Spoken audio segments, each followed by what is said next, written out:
من الحاجات اللي زودت تعلقنا احنا بلبنان هو صوت فيروز. انه اما يكون في مطربة صوتها يمثل وطن لما تفتكره تسمع اغاني فيروز. انا حقيقي يعني الفترة اللي فاتت كنت بدمع لما بسمع فيروز بتغني بحبك يا لبنان.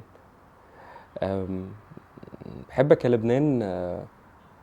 يعني غنوة شديدة البساطة، لكن هي من كتر بساطتها فهي بتضرب في العمق قوي، بتوجع حقيقي يعني. بتقرص كده، خصوصا الكوبليه بتاع سألوني شو صاير ببلد العيد، مزروعة الداير نار وبواريد، قلتلن بلدنا عم يخلق جديد، لبنان الكرامة والشعب العنيد.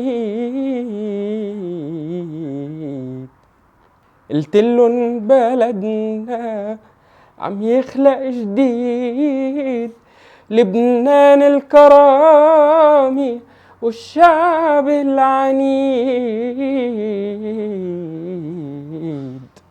لبنان محظوظ بمطربات شامخات كده، ذوي الشخصية، بيرسونا بتاعت السيدة. يعني ربما احنا نكون في مصر اللي بدعنا نموذج السيدة ده عن طريق أم كلثوم، المطربة حسنة السير والسلوك والسمعة، التي عندما تغني عن الوطن نحترمها.